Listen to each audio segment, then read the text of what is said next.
Hey, welcome back to another episode of HVAC Success Secrets Revealed with Thaddeus and Evan, a show where we have good conversations with good people, and any good conversation worth having is worth having drunk, or at least pretending to. Cheers. Glad to be back on. This last week, Yep, I was solo. I was away. It's nice to have a guest back or a co-host back on because not gonna lie, going solo is insanely tough. It is. Yes, especially on the platform that we go live on. So absolutely, it's always better to go together. All right, today I'm excited for the show. We get to go into all things marketing, entrepreneurship, how to run a business, working with team, the frustrations of that, the fun of that, the rewards of that, all of the above. It's going to be fun. We got Ryan Redding on the show. Ryan is the CEO and owner of Levergy, formerly Digital Plumber Marketing, aka DP. For those that didn't know about the brand change, he did go through a rebranding, but they're a digital marketing company out of Tulsa, Oklahoma. They work with all home service businesses. And, some people have asked us in the past, like, why is it that you do podcasts with competitors? Someone that would be seen as a competitor.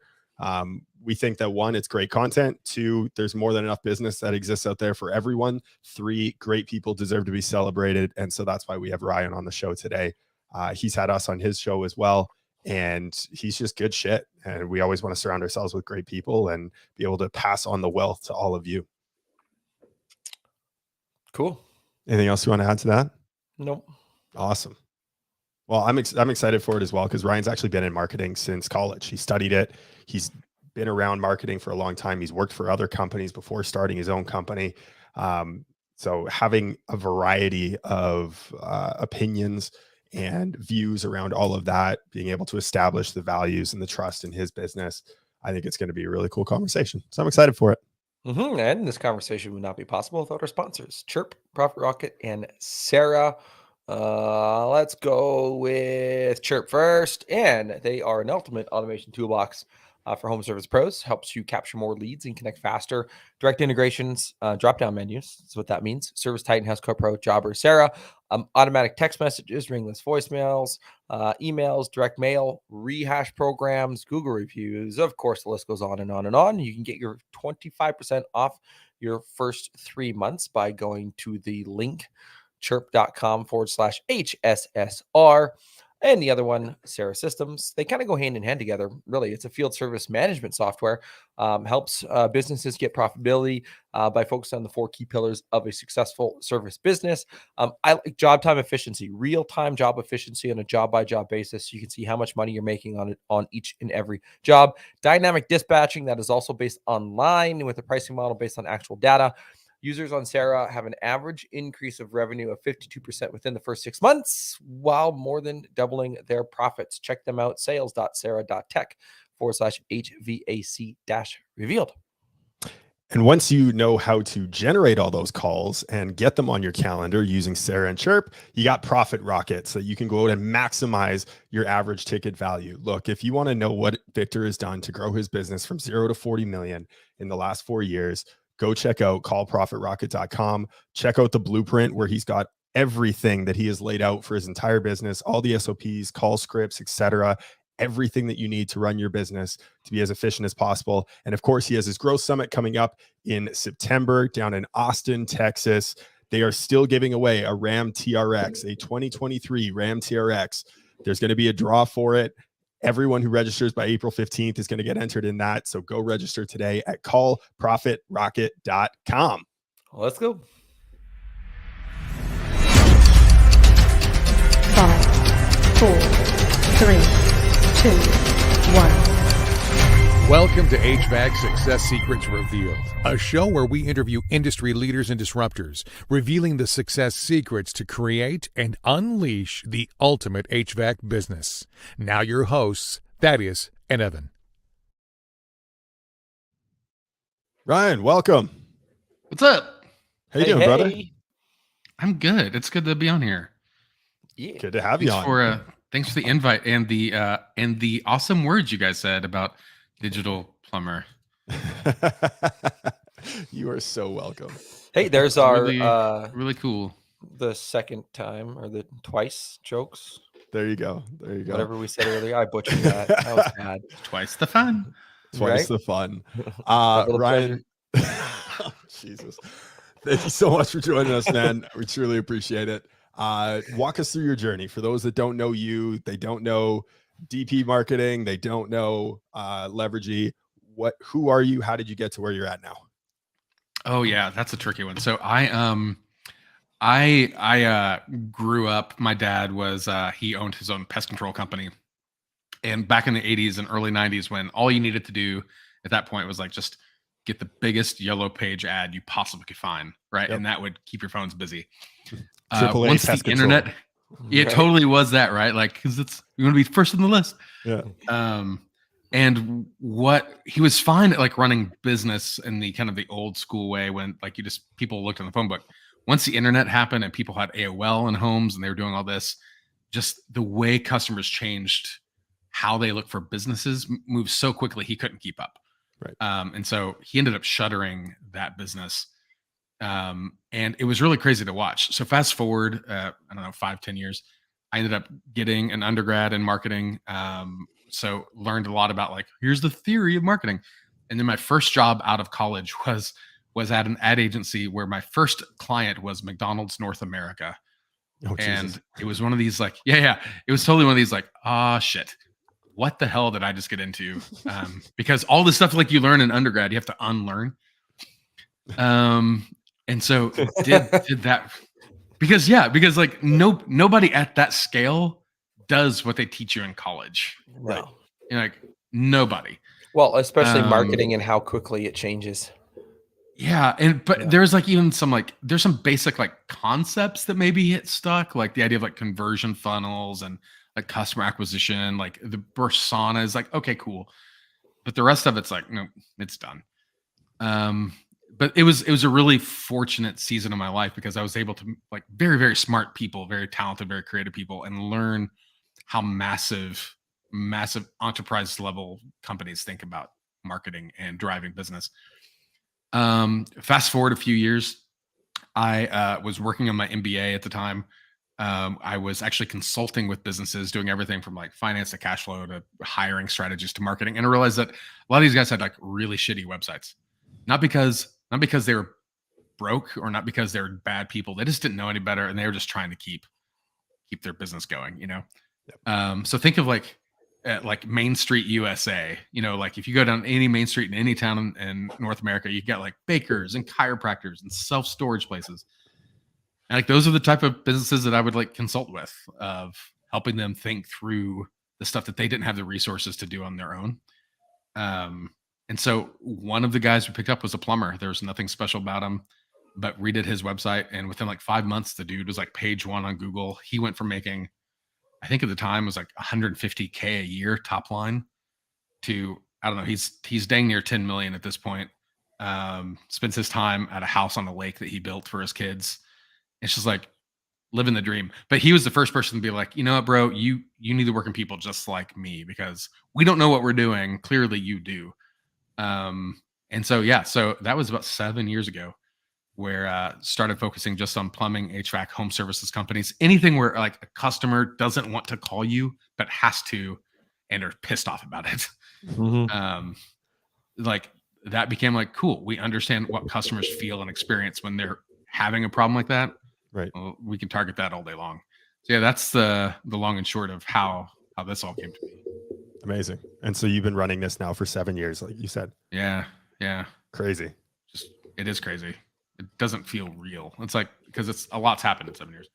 Absolutely, it has. So walk us through some of those changes. I'm curious, like, what are some of the changes that you've seen around the home services space that have made you shift how you go about your marketing strategy and working with customers?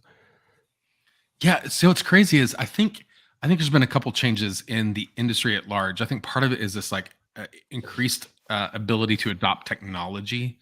Mm-hmm. I think 7 years ago, ServiceTitan existed. Like there were FSMs, but there wasn't widespread deployment and utilization of those. A lot of companies at that point weren't on flat rate. Right. There's a lot of still T&M shops out there, but I think through best practices groups, that has started to change. So there's this like higher level sophistication now in general among the trades, and there's this kind of more openness to learning and to change. Where going back to like my dad's generation, no way. Like, Right. you would not learn, you would not change. You just die. I feel like that's changing. I think the biggest changes, though, the most fastly moving changes has been on the consumer behavior side, Hmm. where the things that customers expect has evolved so rapidly. And I think during 2020, when everyone's stuck at home, the way consumers expect to interact with businesses evolved at such a clip. I don't think a lot of businesses were able to keep up unless they were already forward thinking on like how to deploy technology. So like, and blame it on Amazon. People expect you to like be at their house the next day. They expect immediate responses. They expect this kind of instant gratification. And that's where I'll plug the guys at Chiirp too. That's where guys like Chiirp are fantastic with the product they do, because it's all about that immediacy. Yep. Customers can engage in the way they want to engage. But that sort of thing did not exist 5 years ago. Right. Well, and you think about how they want to engage, right? I mean, be everywhere where your customers want to reach out to you. Some people want a phone call you. Some Yeah. people want to fill out a form fill and wait for you to call them back. Some people want to text you, right? Yeah. So you might as well have all of those platforms available for it. So you mentioned something about being forward thinking on tech. We all know their AI is coming, ChatGPT, right? Bard for Google, right? In terms of the way that works for forward thinking, how can a home service company, or even a marketing company for that matter, be forward thinking when it comes to the sorts of technological changes that we're going to start to see, especially when it comes to how consumers are looking for companies? Yeah. Okay. So this is a really loaded question because I think there's two aspects. I actually did a presentation with the women in HVACR a couple weeks ago where I talked about kind of how companies now can deploy things like ChatGPT into their current ops process for marketing. Use it to write emails, do social campaigns, do it to like even do keyword research for SEO campaigns. Like walk through, here's how to do these things.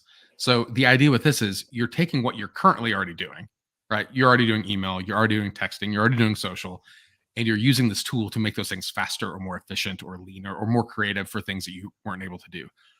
It was an iterative sort of progression, right? It wasn't innovative yet. It's just like taking what you currently do and making it a little bit better, a little bit faster, a little bit smarter, whatever.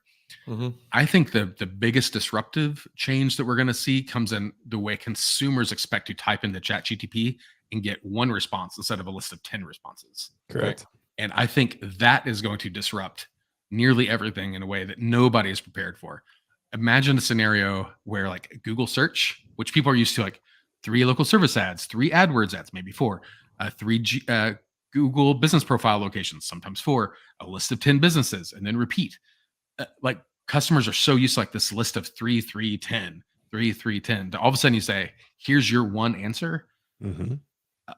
I think that's going to spoil customers, and I think that's going to make it really challenging for businesses to try to compete for a 0-click response. So I'm really curious to see how that changes everything. Well, No, I'm curious, where do you see that playing out the most? Like, give me an example of a consumer, how they would be utilizing some sort of a service to get to that 0-click response.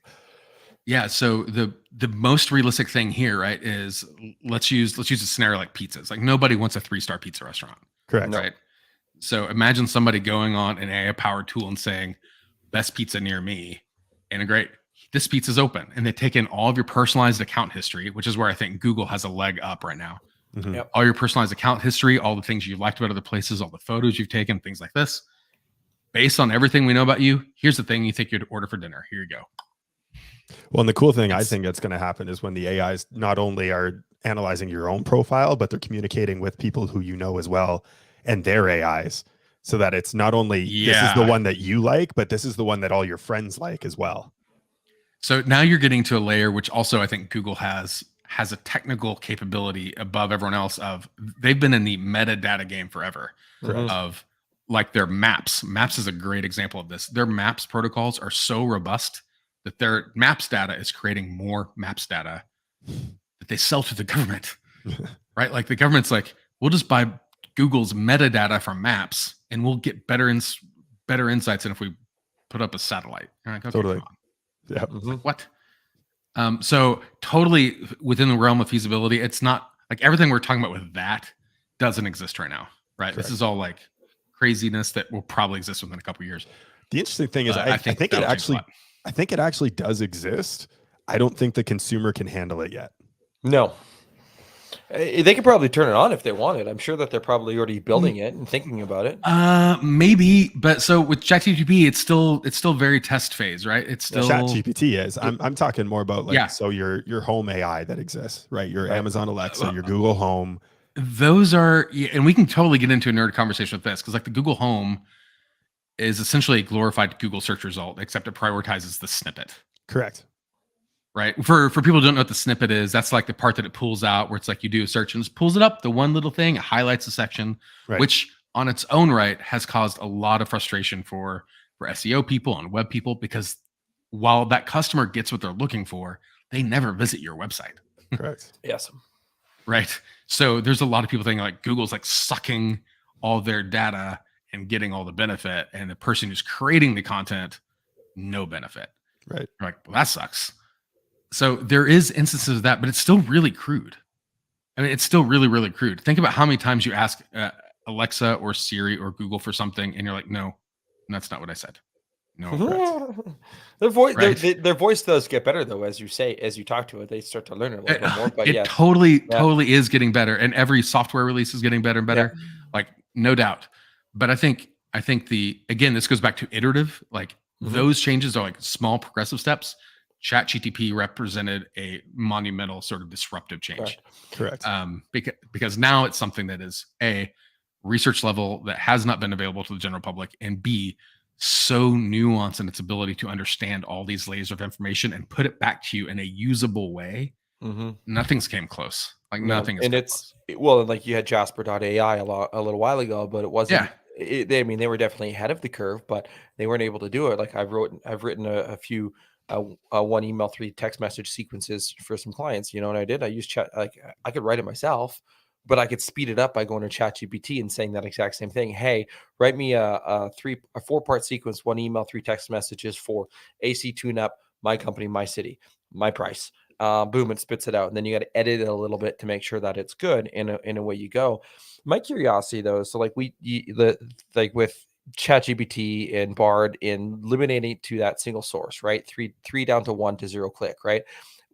It's always been ingrained in us. Go get 3 quotes, go get 3 quotes, go get 3 quotes. Do we feel that is moving away? Is society moving away from the 3 quotes just as in a general sense? But is that idea still going to happen when it comes to this 3 versus 1? Are people still going to want to see the 3 people that are on there versus just the 1 result when it comes to home services? So let's take it outside of home services, because I think any sort of insights we gain about how customers think, we have a larger pool of insight to gain if we take it out of one industry. Correct. Right? So a few years ago, there was a research done about the amount of jelly that's sold in a grocery store, where they're trying to say like, how will people buy the most jelly? And one of the first things they did was set up a table up front by like the register we pay, and they had like 17 types of jelly. So think of like peach and apricot and pear and strawberry and grape. Nearly none of them sold. Like nearly none of them. Like people went up and they just got like overloaded with like choices. Like I don't. What? And so they said, okay, let's reduce it. And they reduced it to 5, and then they reduced it to 3. Once they reduced it to 3, they could not keep the table stocked. Like people are able to navigate making the choices that are simple. So I think if we go from a behavioral standpoint, people do have a preference to having options. The question is, and this is the question I think maybe consumer psychology has shifted enough in the wake of 2020, where they don't really want options. They just want to know that they have the best one. Right. Right. Like they don't want to have to think. They don't want to have to sort through. They don't want to call different people and get different quotes or whatever. Like they just want to know like, cool, if this will do the thing, it's great. Have you guys used Google a duplex at all yet? Is that available for you? No, not in Canada. Okay, so for those who don't know, this is a practical implementation that if Bard can get their crap together, will change the way customers expect to interact with your business. Correct. Duplex is this AI bot that will complete a booking transaction for a customer without the customer ever getting involved. Yep. So the other day I did this with a restaurant. It was in a market because I live in Tulsa, but I was on the road somewhere. I might have been in Denver.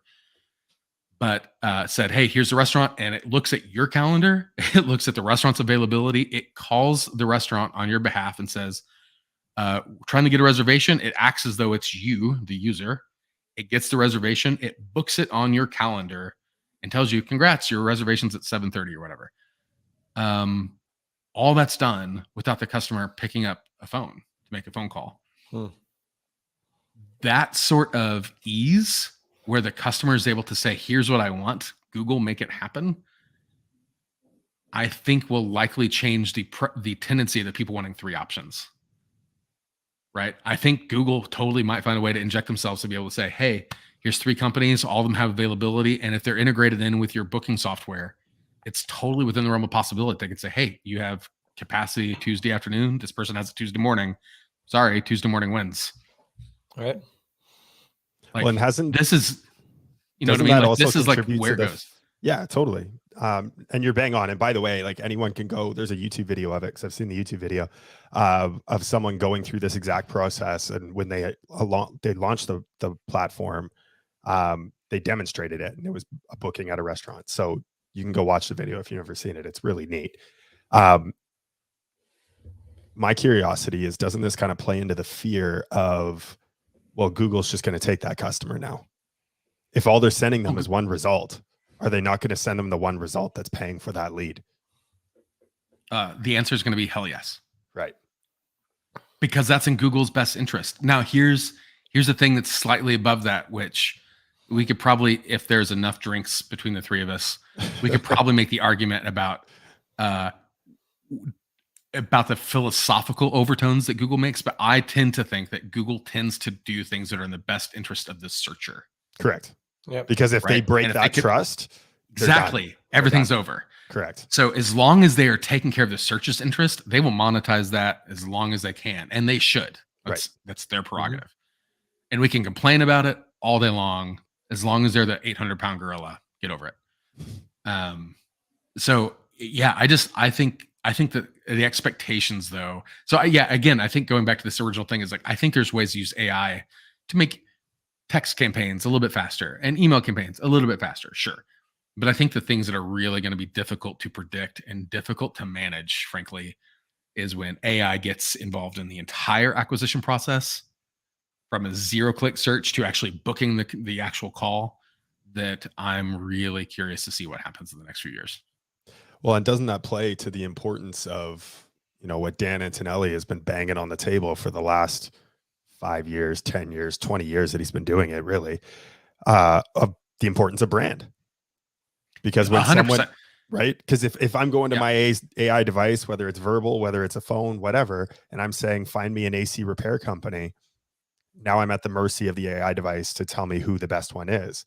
If I go to it and instead say, get me Triple Play Home Services, because I know Mike and Stacy, and I want to make sure that they're the ones that they're the ones that are showing up. I was actually in Oklahoma City like last week, 2 weeks ago, something, saw their billboards everywhere. It was right before they had announced their merger with Josh Walker's business. Like, nice. Yeah. What up, guys? Shout out to them. They're great people. Right. But no, you're right. When you create a branded search, you bypass the minutia.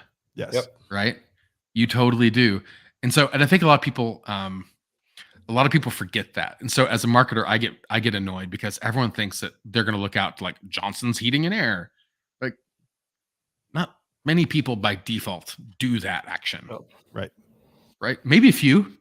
Your mom might, your neighbor might, but unless you paid a lot of money to like build the brand, and this is like what McDonald's does well, Mercedes does well, Apple does well, where you look for those companies by name and reputation, not because you want a smartphone, but because you want the prestige of having an Apple product.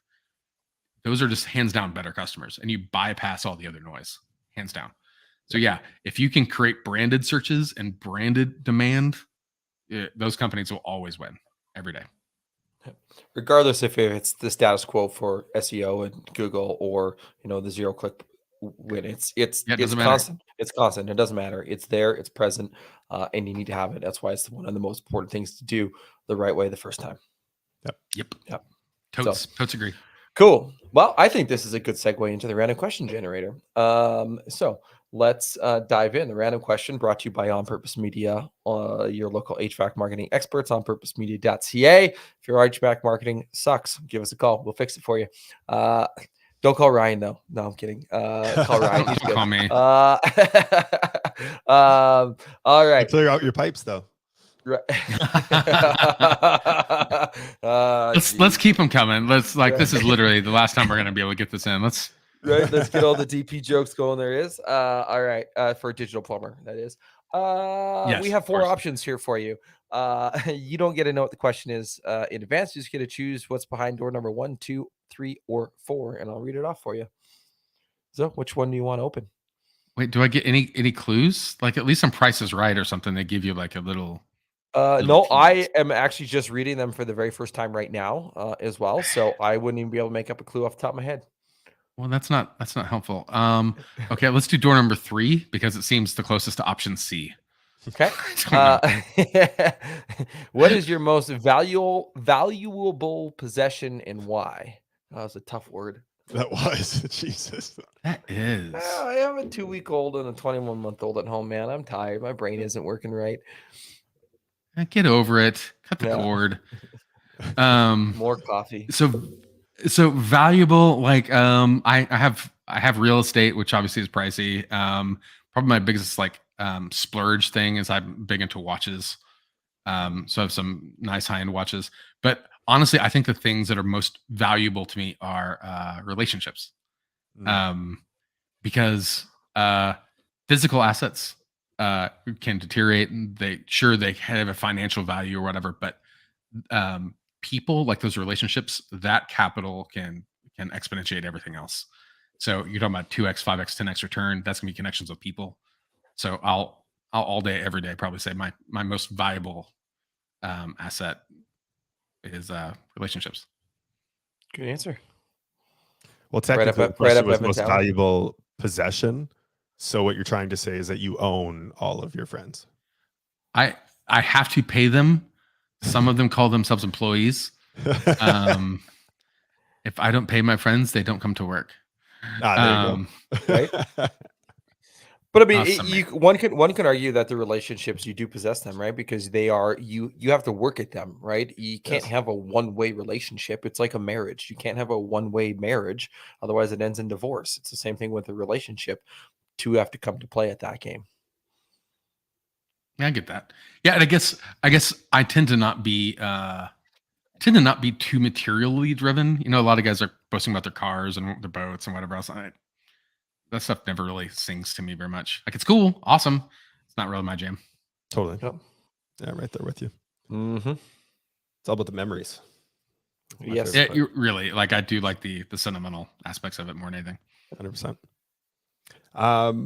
Well, we went pretty deep there in terms of the future and AI, and my concern or question right now is, you know, all of this sounds really big and heavy, and I don't have a brand right now, and I'm concerned about how I'm going to survive as a home service business, or just a business in general, in the coming years with all of this new technology coming. So what is it that I need to do now in order to continue to grow my business at a rate that allows me to establish a brand so that as these things start showing up, I'm going to remain dominant within my market? Yeah, so that's a really solid question, and I think in part where I'm going to sidestep it a little is because if anyone's picked up my book, if years ago I wrote a book literally called The Book on Digital Marketing for Plumbing and HVAC Contractors. One of the points in it is like, hey, by the time that book hit press, the details and the tactics and the channels available had already changed. Correct. Right? Like, marketing is always fluid, and that's okay. Like, so rather than get stuck in the minutia of like, do this particular marketing and do it this way, I try to zoom out and like help people think about the mindset of how to go about these problems. So at its core, I would argue that a business should always focus on their customer in the same way that we just give credit to Google doing that really well. Businesses should be obsessed with solving their customer's problem in the most meaningful way possible, because that makes it really hard for them to be replaced. It really does.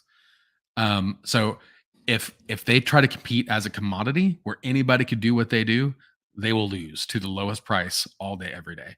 But if they're able to offer an experience, if they're able to connect with their customer on like a relational and community level, they will maintain those relationships for generations.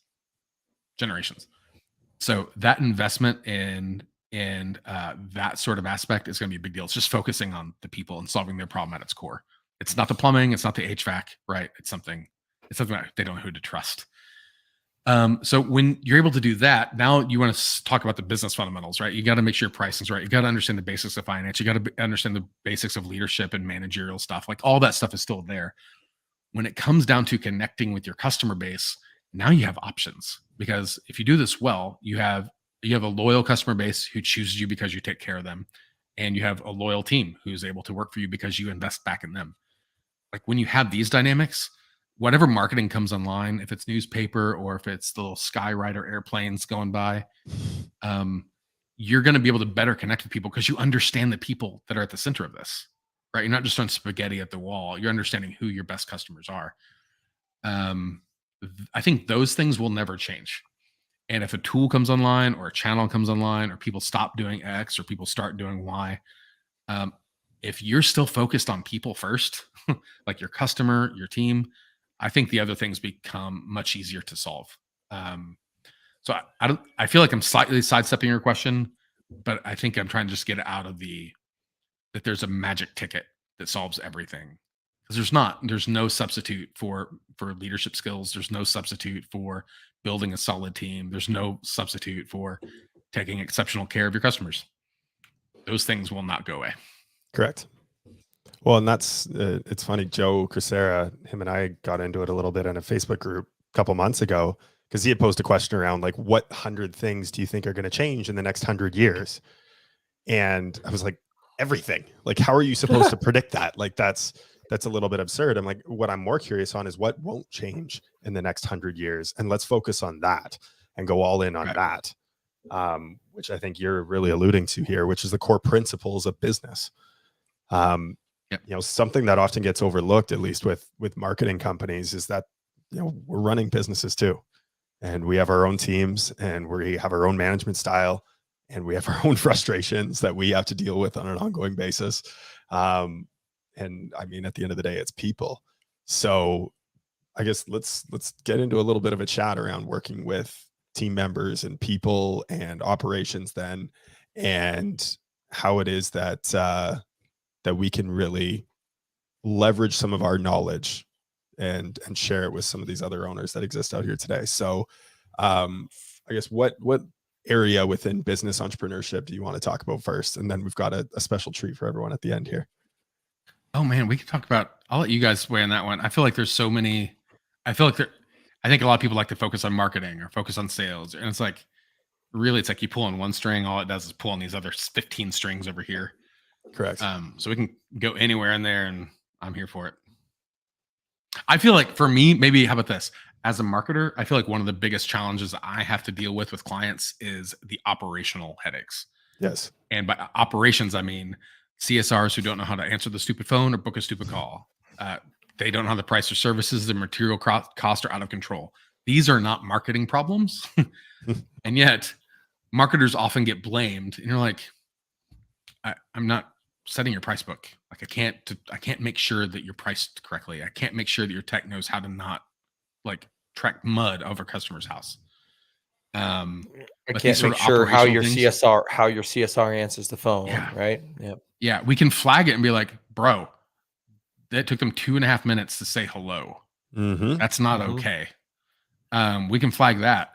But what happens is they're like, well, I need more calls on the board. I'm like, well, answer the phone for once. Let's try that for a second. Yep. So when it comes to operations, because there's so many things within a home service business that you need to be inspecting, right?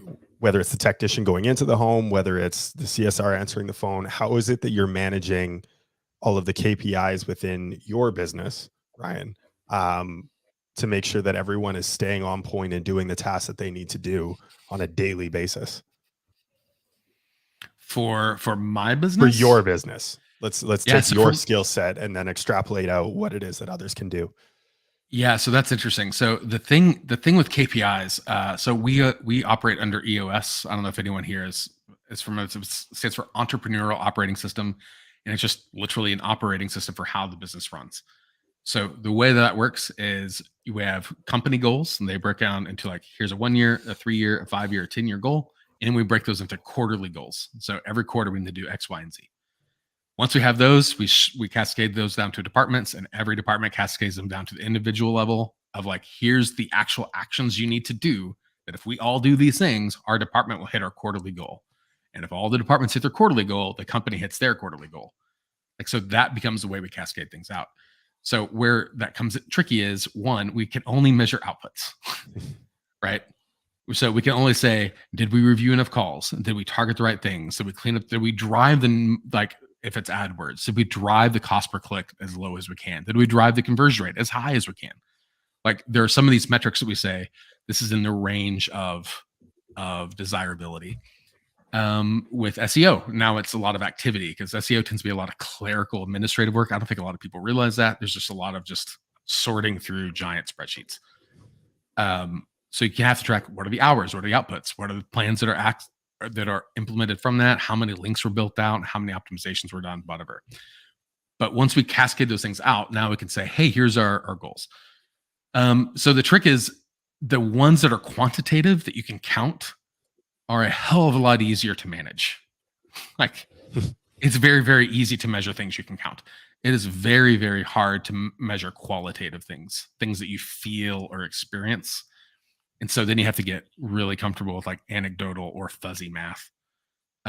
So like, one of the things for us that we use as a qualitative metric is like, it's important to us that we always have exceptional client experience. We always want to exceed expectations, make the clients feel like we care about their business as much or more than they do. Like, those are important for us.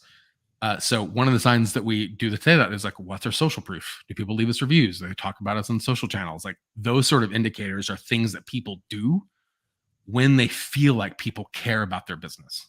Right. So cool. We might not be able to say we did X, Y, or Z to create that output, but at least we can use that as an indicator to go, that would not be the case if these other things did not happen.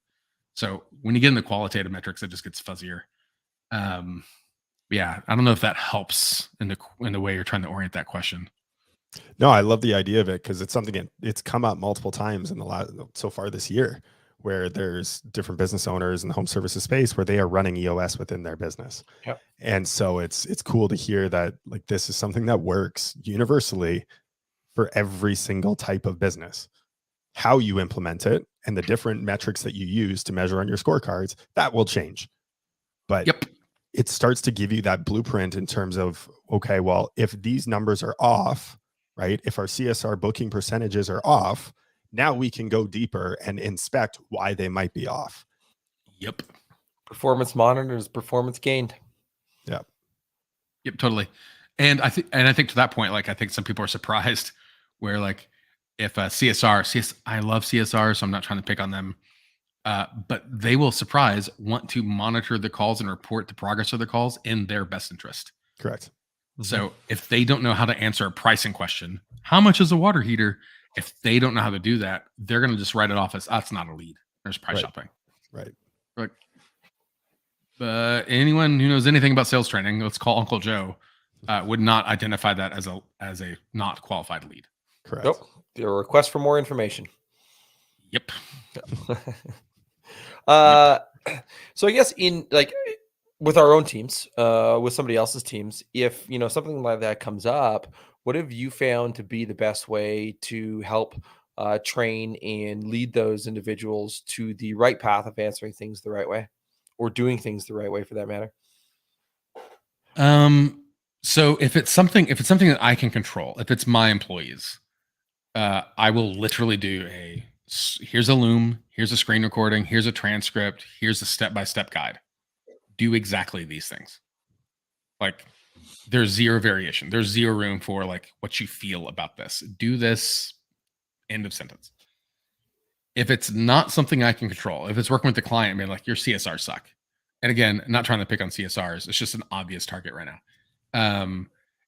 Then it's something like I have to paint the picture and tell a story, right? I kid you not, there's a client we worked with where, was it January? We drove 573 phone calls for them through organic channels. Awesome. Cool. They answered 26% of them. Wow. Jesus. And at the end of January, they're like, I feel like we should have been busier. I'm like, Yeah, you should have. yeah, you should have. We drove 573 phone calls. Here's every single phone number. Here's the length of time that they went until they hung up. This is not a marketing problem. But we have to tell the story, right? We can't just like point fingers and blame, because that feels like we're just passing the buck. And that's not the intent. The intent is all of those pieces have to line up and all those pieces have to work. Otherwise, the whole thing doesn't work. So yeah, if the CSRs are booking a quarter of your calls or half of your calls, you have an efficiency problem. Like it's going to fail. There might be exceptions to that, which if somebody is highly specialized. So somebody's highly specialized, they're the only one who can do whatever they do. In some markets like geothermal, there might just be one or two people in like the state who can do geothermal for some installations. Right. Okay, cool. You might have to turn away 50% of the calls. No big deal. But the 50% you're going to get, are going to be gangbusters. Because there's no other options. And you're going to make a killing off of those. But if it's someone just wanting a mini split, like guys, you gotta make the most of that. You just have to. All right. Answer the fucking phone. Get it booked. Like that's all it is. Your job 1 through 10 is book the call, book the call, book the call, right? Book the call. Well, and I mean, kind of go off on a little bit of a different spread. We were talking about this before, and it's your team, right? So if your team, oftentimes, if you're as a leader, because we're kind of on the topic of leadership and team, if you as a leader get continually bombarded with the same basic routine questions over and over and over again from your team, you might not have trained them the right way. We've said numerous times on the show that a leader's job is to teach their people how to think. But how do you teach their people how to think? Well, something that I know that we've been doing in our business quite extensively over the last 4 weeks, I want to say 5 weeks, and even longer than that, but really made a hard focus on it then was something called the 131 from Dan Martell. And it's, if you have a question and this just isn't for the owner, it's for anybody in a managerial position or a leadership position within an organization. If you have to come with a question, we'll already come up with 3 solutions to that problem, and then choose that solution that you want. What you're going to find is you're actually going to, your people are now thinking for themselves, but if one's not the right answer, now you can actually teach them how to think as well by getting them down to that part. And that goes back to what you were saying earlier, shoot the loom, teach them those few things. But when you bring that to them and the onus is on them to find their solution in advance, you're going to rapidly change your workplace, because they're going to be like, oh, I can actually think through this. I know how, and you empower them to make decisions. Yeah, and I'll take that a baby step further, because I think that's spot on. But in the EOS framework, part of it is if something happens 80% of the time, it should be in an SOP, right? Like if you're having questions and you're looking for solutions, those things should only be about the outliers, the 20% of things that you face that it doesn't make sense to write down in an SOP. But if somebody's like, how do I book a call in Service Titan? That should not be something that they have options for. Like that should be trained. So yeah, the only thing I would say is that should not apply to 100% of the questions. That should apply to the 20% of the questions. Yep. 80% of the stuff that they always see, they should know that. That should be SOP'd. Yep. Good add-on. Good bolt-on. So, well, should we get into our special treat? Yeah, let's do it. All right. So I asked the question on my Facebook if anybody was brave enough to post their website for an on-site, a live audit on our show. So those that are listening to this later, by the way, when we get onto the Spotify and Apple and such, go to our YouTube channel, youtube.com/@HVAC revealed, and watch from about and around that 43 to 45 minute mark, depending on when it gets cut up, to be able to see what we're doing. All right. Do you want to share your screen? I know that you said you had a couple tools up, or do you want me to get it up on my screen? I'll start first. So how about this? Sure. So you should be able to see this, yes? Yeah. We'll just add that guy to the stream here. I am going to just change this layout. We're going to be on the bottom, or do you want to actually, let's go on the side. Go on the side. All right. Do whatever. I'm just going to, whoops. There we go. So I'm not sure the ask, but some dear brave soul was like, here's my website, look at mine. And so basically the question is, I don't want to roast. My intention is not to bash anyone, but just to do a couple things like for an SEO standpoint, like what you might look for in improving in the site. So let me say first a couple things. One, I would make the argument that the website is the bottleneck. If the website's done well, like everything else happens easier. It's easier to rank. If you're doing things like AdWords, cost per click tends to be lower. If people do find your website, they're more likely to book and become a lead.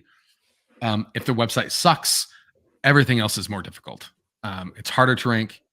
Cost per click on AdWords tends to be higher. If people do find you, they're more likely to go somewhere else. It's like the website, it's an important spot to make sure it's right. No other way around it, right? So the guys over at Skyline decided, hey, let's look at my website. So here we go. Nice looking website. Looks like they built it with Wix. So I'm assuming you guys did this yourself. Looks like you're in the DFW Metro. So good job. If you made this yourself, be proud. I don't want to make you feel bad about what you've done. One of the tools that I ran this through, this is just a really simple sort of on-page audit. So this is looking primarily at technical insights and also things that are actually coded into the website. Use the term air conditioning because you're primarily HVAC. I happen to know just because I'm in North Dallas. I'm in Oklahoma. Because I'm in North Dallas, I know a hell of a lot of people use this particular term when they're searching for an HVAC company. So they'll tend to type in the name of their city followed by air conditioning. So if you're not branded, right, going back to what we said earlier, if you haven't gone through Kickcharge's process, if you don't have a strong brand, they're going to do like Keller air conditioning or Bedford air conditioning or Dallas air conditioning. It's going to be some sort of like geo modified search. This page is going to talk about site speed. Wix, unless you go crazy with videos and whatnot, it tends to not load super slow. So this is fine. Obviously, the faster, the better. Fun fact, Amazon found that for every 1/10 of a second, there was a 1% impact on revenue of delay. So if Amazon's website went 1.4 seconds, that just costs them 1% in revenue. And if you're Amazon size, that is a lot of revenue. This is an interesting thing. This is a title tag, description tag, image analysis. So this is kind of SEO one-on-one. This is not rocket science stuff at this level. But this is something that if you do pick up the book on digital marketing for plumbing and HVAC contractors, it walks through like how this stuff is structured and why. This is a piece of code that tells Google what you're about. Google's always changing how many characters they care about. This report counts 70 characters. So title tag here is home. This is in the case of Wix and WordPress. This is the name of the homepage. This is not helping Google help you. The second part in the title tag is Green & Co. Roofing. Since the name of the business is Skyline AC and Heat, I'm going to guess somebody copied pasted something and forgot because that shouldn't be there. This should ideally be targeting something that people are searching for. So same thing, Dallas air conditioning, Fort Worth air conditioning, whatever. If you have a strong brand, put your brand first. Just make sure it's your actual company name. Like this is advice from a pro. So you have all this stuff. The description tag, it's similar to a title tag, except Google gives you a little bit more real estate. There's a whole lot of controversy because Google's been like rewriting their own descriptions that they think are more helpful. However, it's still helpful to kind of seed the initial information. This report counts for 160 characters and there's nothing here. Same thing. This is a good time to talk about use the geo references, use the services you do.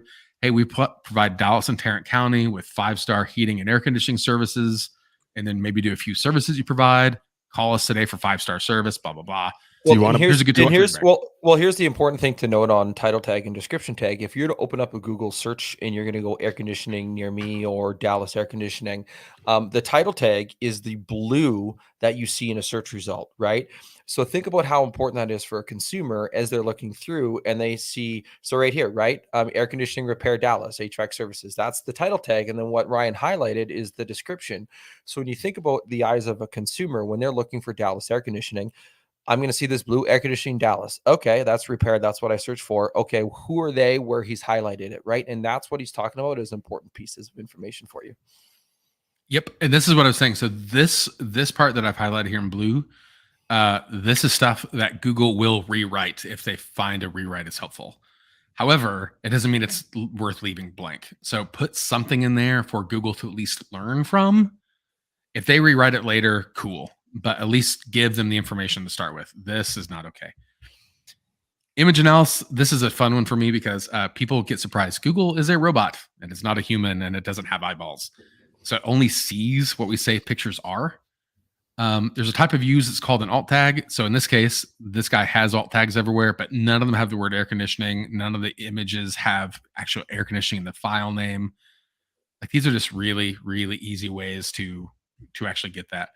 And in addition to helping Google crawl more stuff, it also comes up in like image search. It's like if you're doing a search like this, you'd be able to see your company. But I digress. Boop, boop. Go back here. Heading tags. This is not awful. Okay, so heading tags is kind of interesting. An H1 tag in SEO terms literally means heading of the first order. Basically, it's like, hey, Google, if you're getting one thing about this page and only one thing, here's the most important thing. And they go from an H1 to an H6. Each one just gets less important. So I like that this one actually has the word air conditioning. Again, I know from knowing Dallas, like that's a big term. I like that there's a geo modifier. Cool. H2 tag, it's the second most important thing you're telling Google on the page. I don't love that it's a phone number, but it's not critical. This guy isn't super helpful. I'd probably recommend in this case some sort of air conditioning repair, AC repair. Do a variation or a subset within air conditioning. Like I sometimes think of these as like your H1 should be like Mexican restaurant. Cool. Your H2 should be burritos, fajitas, quesadillas. Awesome. And then your H3 should be like beef fajitas, shrimp fajitas, steak fajitas, right? Like you just get more granular into the fajitas category. And how many can you have on a page? Like how many H2s, how many H1s? Yeah. So Google, a few years ago, Google's like, no, you can only do one H1 and only one. And you can do like maybe 4 H2s and only 4. Now they're like, well, we don't care. So there's some cases, actually, there's a company in Calgary who has multiple H1s and Google likes them. Like they're totally fine. So it seems like I want to know the company now. Is there a Frank's? Is there a Frank's? It's a dude's name. Plumbing company? Pete the plumber. Is it a plumbing company? Pete the plumber? It might be. Pete. Yeah, it might be Pete. Yeah. It's like a big blue guy going like, raw. Yeah. They talk about branding that, like I live in Calgary and their branding is really strong for it. And so like they're everywhere. They do segments, they're on radio, they're on TV, billboards, you name it. So that probably helps out. Yeah, it totally does. But yeah, so right now there is no official hard and fast rule for how many you can use. The best way I would say is look at what companies are ranking well in your market, learn from them, and do better. Correct. So that's my favorite rule for like all marketing, by the way. Yeah. Is what Ryan just said. Find what other companies are doing, emulate what it is that they're doing, then do a little bit more. That's it. Yep. That's business. That's business 101. The rule. It's the secret to winning. Google tends to like websites with lots of content, especially in dense markets like DFW. So this guy ranks for 2,000 words, well below that on the website. But some of this is kind of self-explanatory. So at a glance, this is just the homepage, right? We do the same thing for every page on the website. What we do then is we take this over to a tool I like to use a lot is called Ahrefs, depending on how I pronounce it. It's a very nerdy SEO tool. It's considered to be like next to Google, the most reliable spider, meaning it crawls more things than Bing, than Yahoo, than whatever else. So I threw this company in and you can see like there's pretty much no data. It estimates no traffic value, no organic traffic, no organic keywords. Like there's just nothing here. So from an organic standpoint, this website doesn't exist. So yes, the website exists. It's clearly here, but there's no evidence of any data that says that Google even knows about it. Correct. Well, and just to show a comparison there, do you want to throw in like Billy Go or something like that? Just so we can see another business in the market that does have data, like local businesses should have data on Ahrefs. Yeah, let me put this here too. So there's Billy Go. So look, their traffic value, $142,000. This basically means in Ahrefs terms, you would have had to pay $142,000 to get the same amount of traffic to the website with AdWords. It's pretty bonkers. 8.6, 8,400 keywords. You can see like here's referring pages, referring domains. These are websites who are not your website, but are linking back to you. It's an indicator for how trusted you are in your space. And we can see here, oh, somebody better tell Billy. So this is 1 year. We've had some slippage in the past. Looks like since January. Yeah. Yeah. They had a spike kind of late 21, and then early 22 started going down, and then it was slipping a bit. Some duplicate content, cool. maybe. It could be. Yeah. So this is, by the way, incredibly superficial look, right? This would usually take some digging. Totally. But like those are page ones. But yeah, there's coming to. Well, the other part is, well, how many of those are impact keywords versus non-impact keywords too, right? Yes. Oh, well, it's funny that you mentioned that because we could totally find that out too. So just so everybody's clear, it's impact keywords versus non-impact keywords as you pull that information up. Impact keyword is something like AC repair city name, right? A non-impact keyword would be like a longer term blog post or tail word that isn't necessarily what a direct search result is somebody is looking for. Yeah. And so I would, from an SEO standpoint, I would break up the question is like intent. Like what is it the customer wants? So if the customer is looking for information, like what's a SEER rating? That's not a customer, right? They're just looking for information. So we'd call that an informational query. The next step would be like a transactional query. These are people who are like, they're looking to give you money.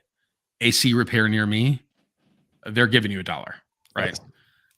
The next category would be like directional, like where are you located and what are your hours, things like that. For most of the trades, the directional rarely apply. It's usually informational or transactional. And yeah, to your point, if you're losing on transaction or informational, like a SEER rating, okay, it might not be a big deal. If you're losing on something like Plumbers Arlington, that's a bigger deal. Correct. Yep. Right. So North Richmond Hills Mall, that's not a big deal because guess what? He's not a mall. So, but it has malls and shopping centers. So it looks like at one point there was a page on their website talking about here's the crap in North Richmond Hills. Yeah.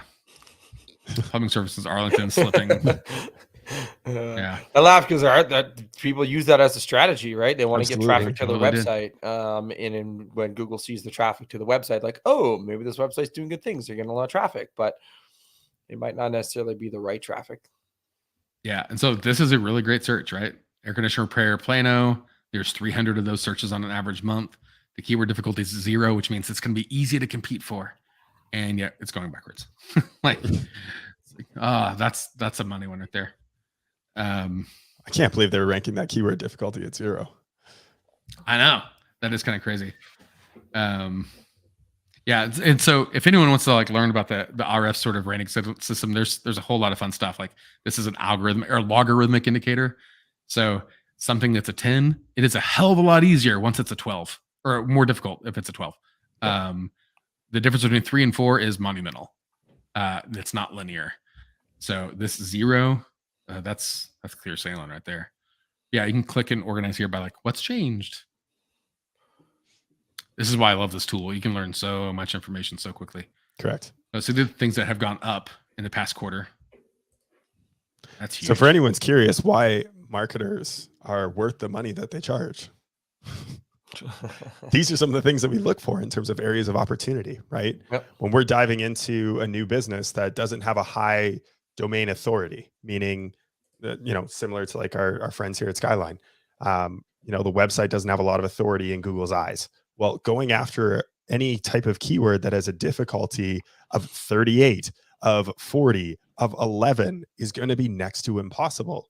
And so you search for those low-hanging fruit type numbers, things like the 0s, where we can start to bring some traffic into the website, build up the authority, build up the backlink profile, so that then we can start going after those higher, more competitive keywords. Yeah, and the trick with SEO that I think it's different for a lot of guys to get their heads around, it's not pay per click. Yes. Right. So Google's time frame, as I say, you can see movement between 4 and 12 months. So it's just one of those things, like even if you fixed it today, like even if you go, everything is perfect, all the things that I caught are fixed today, it could totally be 3 or 4 months best case scenario before Google recognizes the change. Correct. In a metro like Dallas-Fort Worth, it's one of the largest metroplexes in the United States. So you have a lot of other companies doing the exact same thing, trying to outmaneuver you. There's not a magic wand where you're like, oh, cool, I fixed this and now I'm page one, number one, because I did something amazing. Like that's just, in some markets, it's just way too competitive to have those sort of expectations. Correct. Yeah, there's opportunity for if any of these want to get fought for.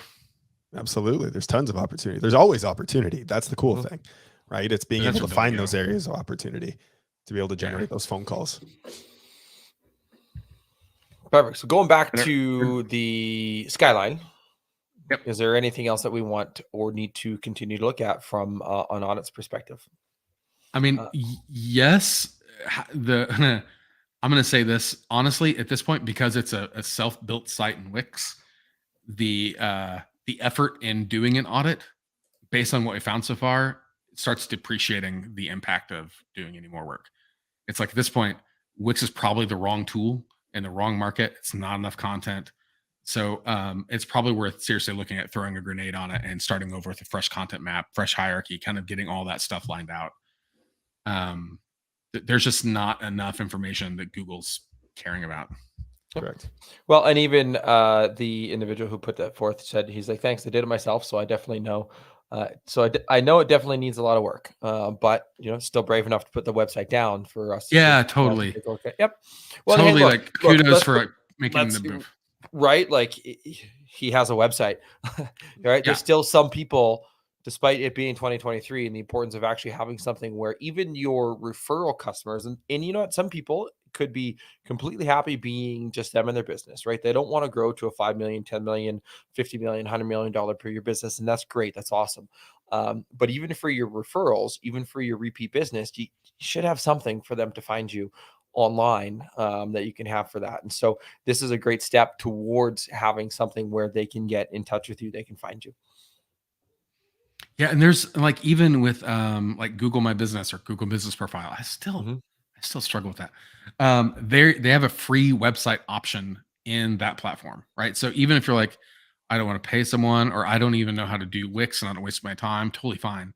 And it will essentially take your business profile data, your photos, your name, your address, your phone number, your services you do, whatever sort of offers, and it'll make it into like a one-page website. It's nothing sexy, better than nothing. Yep. Correct. And it's better than, if you don't have, I look at it as time versus money, right? What do you have more of? Do you have more time or do you have more money? If you have more money than you have time, then great. Call us or call Ryan. If you have more time than you have money, then look at those as your next available options. Yep. YouTube University. YouTube University. So seriously, Skyline, thanks for sharing this site. I didn't mean to bash you at all, because I know when you're learning a new skill and you're trying to do this and you're like, hey, I'm doing what I can, like thumbs up. To compete in a market like Dallas-Fort Worth, it's gonna be really hard to DIY that. Yep. Cool. Yeah, that was fun. That was good. I like that. I mean, we had 3 marketers on the call, so figured, why not? Let's throw up an audit, surprise audit. Let's see how we do. Right. And surprise.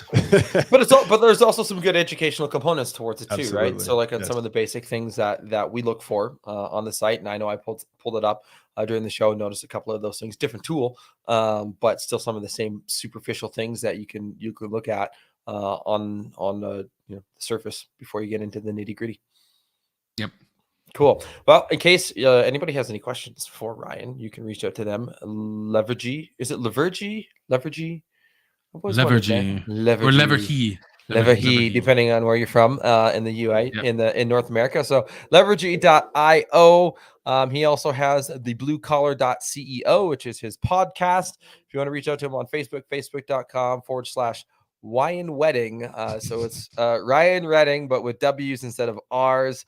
And of course, their Facebook, facebook.com/Levergy.io is their Facebook handle. Evan, final question? Absolutely. Well, first off, Ryan, thank you for being a guest on the show. You've been great. You've added a lot of value. But we are curious. What is one question that you wished people would ask you more, but they don't? But if I tell you, will everyone ask me the question? Hopefully. That's a good question. I wish. That's a tough one. This is one you should have asked me to prepare for. I would say that I wish that most people ask me, like, if we're talking about marketing, like, what's the difference between the different types of marketing? Like, because I feel like most of this call right now is we're talking about like SEO, right? And I feel like most people talk about SEO like it's the same thing, like Right. it's a product you grab off the shelf and like, look, I have an SEO for you. Take my SEO. I don't think there's a lot of like understanding on the details, the process, the methodology that goes into what people do. And like some companies, when they do SEO, it's like, cool, they just turn on like Yext or some sort of automated directory tool. I literally know companies who are very big companies who that's what they do. When you say SEO, they turn on Yext. Mhm. Cool. There are other companies like when you say SEO, all they do is like add a blog. Cool. There's just not a lot of consistency with what some of the nomenclature means about what people do. And I really wish that people were more willing to at least get their head around like, oh, okay, so SEO is like it's an umbrella, it's like a category. And there's different types of SEO. Like there's on-page SEO, there's technical SEO, and there's off-page SEO, and how those things work together. And it's not I have an SEO, so I'm done sort of thing. And I think a lot of people fall into that trap of like, I SEO'd my website. I got all the SEO and I got it. That's not how it works. I just realized like the SEMrush Academy has the pie chart, right? And this is over, like this is an old one. I think it's several years old, and they have all these different things that matter for, or what they guess on, what you need to do. And well, on-page SEO was 25 to 40%, depending on where you're at. Now there's all these other technical things. There's all the off-page things, right? So it's not just a one time, one thing and you're done. So agreed on that. Yeah. Do you want to give people a crash course on what all the different types of marketing are? Honestly, a chunk of them are in the book, because there's especially with like SEO, and now it like lumps into like local SEO, like things that influence the maps. Mm-hmm. Because SEO at its core is like it's just helping you get better visibility on a search engine. Correct. That's it. That's all it does. And you can do SEO for YouTube, and you can do SEO for Amazon. You can do SEO for maps. Like it's all it is. It's increasing your visibility in the search engine. It doesn't mean people click on you. It doesn't mean you know how to book the call. It doesn't mean you know how to price yourselves. It just means like, hey, when they look on that search engine, there you are. And there's so many things that go into that. Mm-hmm. Yeah. Like there's a shit ton that goes into it, right? And it's just really hard. It's really hard sometimes to like tell people like understand like like we primarily focus on Google, and we do it because of market share. Google's got Right. the market share. Yeah. But people are like, why don't you focus on DuckDuckGo? Because I need more than like 3 paranoid people to be your customer. Yep. Or Like Bing, I love DuckDuckGo, right? Yeah, Bing, and there's some markets where Bing is Mm-hmm. fantastic. Yep. It really is, especially like Bing ads. In some markets, it's a no-brainer. But it's just smaller market share. And so the only way to get really that scale on organic search results is you have to play with Google at some point. Right. You have to. Well, and for anyone out there that is feeling lost or useless in all of this and feeling like a failed business owner, just know that on Bing, the #1 search result every year in and year out, is Google. So if you ever want to feel like a more useless tool, just remember that Bing's #1 search result is their #1 competitor who does the exact same thing that they do. There you go. It's like being a lifeguard at the Olympics. Yes. All right. Well, on that note, I don't know how to segue that one, man. I'll let you do it. I don't know either. I mean, I was thinking some things, but they are definitely NSFW and probably not get this podcast. So, I think I'll probably just end it on that one. But again, Ryan, I know, Evan, and thank you for taking the time to jump on the show today, here with us, educate, have a great conversation on AI and educate on some of the broader SEO stuff. And looking at some of the different terminologies and what goes into it. So appreciate you taking the time to chat with us. And This is fun. Thanks for the invite, guys. And before you go, anyone who is in the Nashville market, tomorrow, get to the Service Titan Marketing Pros seminar, correct? Yeah. Yeah. It's so Toolbox Live. I'm actually in Nashville Toolbox. right now for Service Titans Toolbox Live. It's on the west end of Nashville. Yeah, it started today. I'll be speaking tomorrow morning. So yeah, if you're in the Nashville area, get your butt here. And what are you speaking on? So tomorrow's like how to survive shoulder season, because guess what? Everyone every year is surprised that shoulder happens. It's like, just you don't have to be surprised, guys. This is crazy. Yep. But the shoulder season just happened. Why do I need to think about it now? Well, to be honest, even if we're in shoulder, like I know right now in a lot of parts of the US is starting to warm up. It's still too late. Like everything we're talking about, like is really going to be applied in August, September, October, November. Correct. Yep. But which is why it's important to do now. Because if you prepare now, yes. If you're thinking about what to do for summer right now, you're too late. Right. That ship has sailed. Yes. Right now, you're preparing to just execute your plan of what you already put forth for summer, and you start planning for the next shoulder season. What just went well in this previous one, and what didn't, so that we can apply the fixes to the next one. 100%. Yep. Love it. And if you don't know what you didn't do well, go attend Ryan's talk tomorrow. There you go. Get it figured out. Yeah, come on over. All right. We'll enjoy. And until next time. Cheers. Thanks, Ryan. Thanks, guys. Well, that's a wrap on another episode of HVAC Success Secrets Revealed. Before you go, two quick things. First off, join our Facebook group, facebook.com/groups/HVAC Revealed. The other thing, if you took one tiny bit of information out of this show, no matter how big, no matter how small, all we ask is for you to introduce this to one person in your contacts list. That's it. That's all. One person. So they too can unleash the ultimate HVAC business. Until next time, cheers.